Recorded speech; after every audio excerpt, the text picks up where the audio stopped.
ہمارے ملک کی اکثر دکانوں پر بکتے والا دودھ انگریز کی شراب سے بھی زیادہ نقصان دہ ہے۔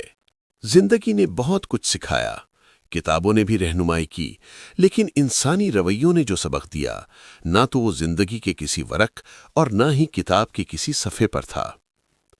سجدوں میں گرنے سے پہلے ان لوگوں کو گلے لگا لیں جو آپ کی وجہ سے اذیت میں ہیں، کیونکہ دل آزاری معاف نہیں ہوتی۔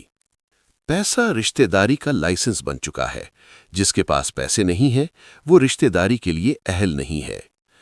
ہم ایسے معاشرے میں رہتے ہیں جہاں اگر پتہ چل جائے کہ کل قیامت ہے تو راتوں رات جائے نماز مہنگی ہو جائے گی۔ پہلے لوگ مر جاتے تھے اور روح بھٹکتی رہتی تھی، اب روح مر جاتی ہے اور لوگ بھٹکتے رہتے ہیں۔ زندگی میں 3 چیزوں پر کبھی شرمندہ نہ ہونا: پرانے کپڑے، غریب دوست اور بوڑھے ماں باپ۔ پاکستان میں زیادہ کھائی جانے والی خوراک گندم یا چاول نہیں بلکہ دوسروں کا حق ہے۔ فاتحہ خوانی پر لوگ 5 منٹ مرحوم کی اچھائیاں اور باقی وقت زندہ لوگوں کی برائیاں کر کے اٹھ جاتے ہیں۔